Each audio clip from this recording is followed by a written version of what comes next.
Fire service ও civil defence গতি, সেবা ও ত্যাগের মন্ত্রে উজ্জীবিত হয়ে সর্বদা অগ্নিকাণ্ড, ভবনধস, সড়ক দুর্ঘটনা, নদীপথে দুর্ঘটনা, ভূমিকম্প, বন্যা, ঘূর্ণিঝড় কিংবা কেমিক্যাল দুর্ঘটনা সহ যে কোনো দুর্যোগে মানুষের পাশে দাঁড়ায় এবং প্রয়োজনে নিজের জীবনের বিনিময় হলেও অন্যের জীবন ও সম্পদ বাঁচায়।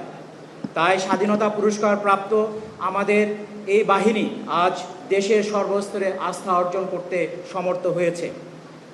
সবার আগে সবার পাশে এই অঙ্গীকারকে ধারণ করে ফায়ার সার্ভিস ও সিভিল ডিফেন্স দেশের মানুষের নিরাপত্তা নিশ্চিতে দিবারাত্র নিরলসভাবে কাজ করে যাচ্ছে। বর্তমান সরকারের সুদূর প্রসারী পরিকল্পনা এবং স্বরাষ্ট্র মন্ত্রণালয়ের আন্তরিক সহযোগিতায় এ বাহিনীর সক্ষমতা ও উন্নয়ন কার্যক্রমের গতি ত্বরান্বিত হয়েছে।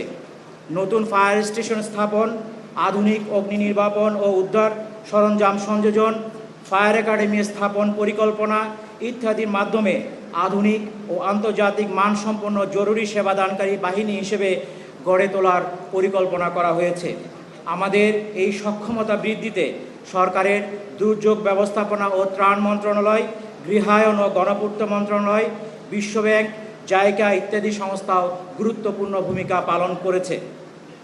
উপস্থিত সুধী, অনুষ্ঠানের শুরুতে ফায়ার সার্ভিস ও সিভিল ডিফেন্স সপ্তাহ 2026 উদ্বোধন করায় আজকের প্রধান অতিথি মাননীয় মন্ত্রী মহোদয়কে আন্তরিক কৃতজ্ঞতা জানাচ্ছি।